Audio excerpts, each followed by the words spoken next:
Sa Estados Unidos, patuloy ang kilos protesta laban sa immigration raids sa pagitan ng mga relihista at otoridad. Sinamantala naman mamamahayag ang natamaan ng rubber bullet.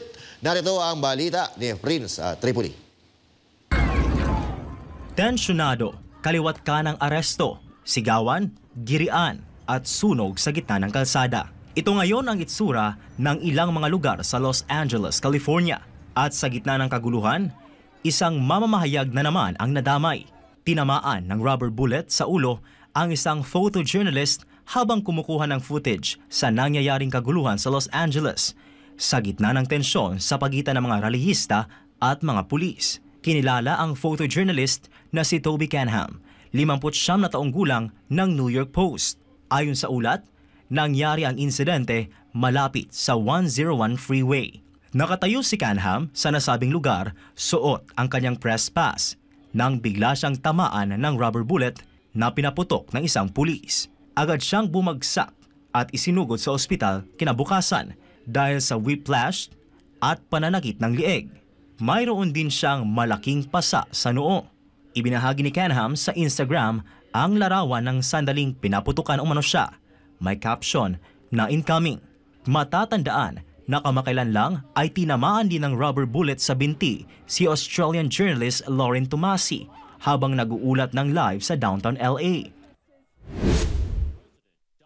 Samantala, sa paggunita ng ika-250 anibersaryo ng US Army, dinipensa ni Trump ang kanyang desisyon na magpadala ng Marines at National Guard para anya protektahan ang mga federal property at soberanya ng Estados Unidos laban sa lumalalang kaguluhan.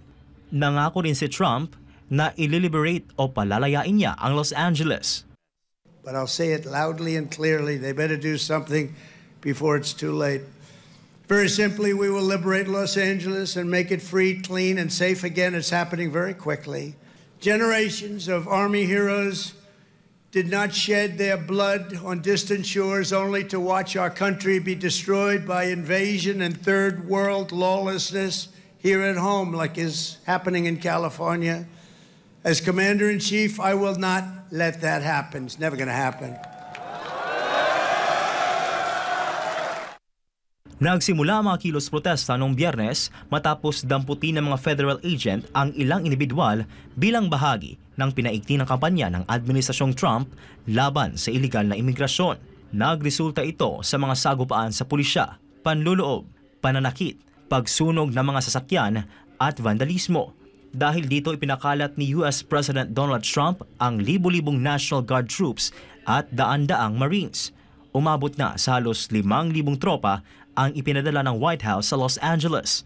Kabilang narito ang mahigit 4,000 miyembro ng National Guard matapos magpadala ng karagdagang 2,000 ngayong linggo at 700 Marines. Alinsunod sa utos ng Trump administration. Hindi naman pinalampas ng California State Government ang kilos ni Trump.